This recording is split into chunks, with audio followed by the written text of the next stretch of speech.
Well, it looks like transaxle oil's good. I didn't see any water coming out of it, and I lowered the jack so we're right on level, and fluid level is like right at the bottom of the fill pipe. So yeah, I'm going to call the transaxle oil good at this point. Alright, well, I just set the fender pan on here.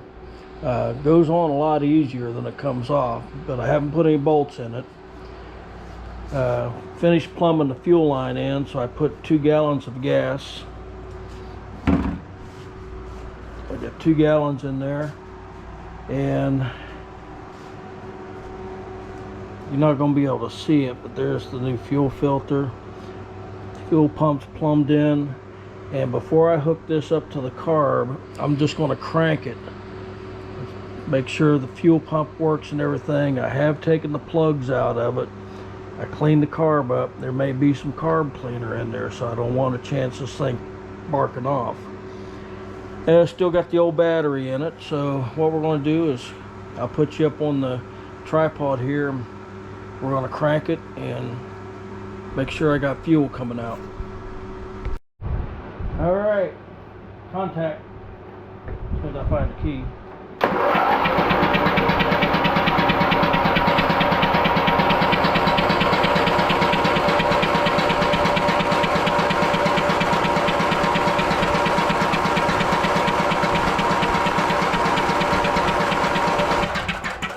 Alright, something ain't working here. Alright, so looking at this one, we got fuel in coming to the top. And then we got the pulse, and then we got fuel out. So I've got it hooked up right.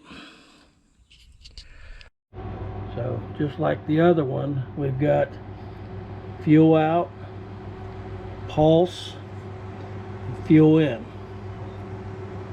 So I want to go verify that. Fuel out, pulse. Let me go double check that. Yeah, Houston, we've got a problem. This is fuel in. That's fuel out. I'm going to have to re-engineer this whole setup.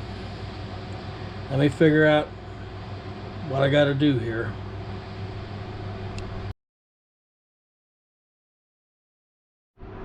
Well, that took way longer than what it should have. So what I determined is I had to flip the fuel pump around this way, and found some standoffs that actually worked. There's actually a gap there. I had to put I didn't hit the center. I should have measured, but that should work fine. So now we do have the output that's correct. We've got the input that's correct.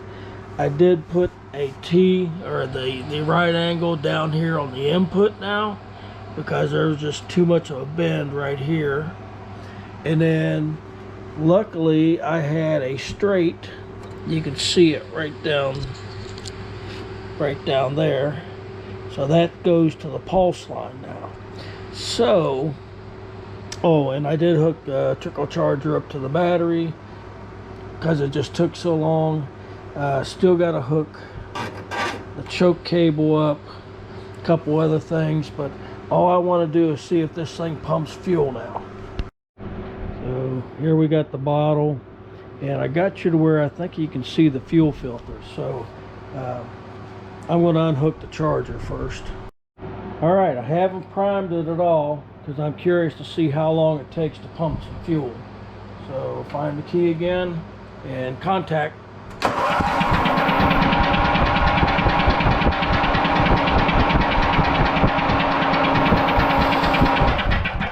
Alright, well, we are pumping fuel now.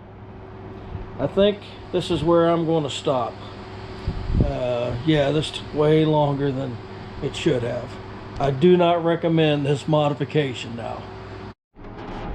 Well, hopefully I can button this up tomorrow. I have no fuel leaks. That's a good thing. But I got a couple unknowns, several actually.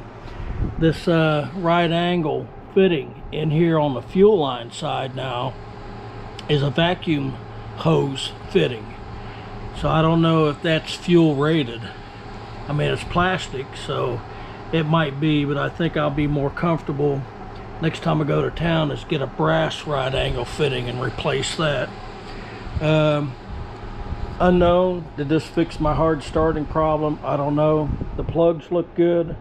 We're not going to mess with them. And the other unknown is, did I save the battery? Because it's actually working pretty good, but it did have the plugs out cracking it. So yeah, I wouldn't recommend this modification, but I still was able to do it without modifying the firewall. That was the main goal.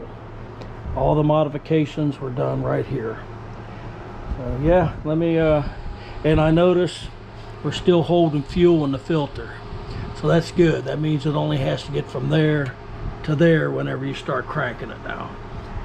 So yeah, I'm gonna wrap this up here and put this non-recommended video together. Thanks for watching, guys.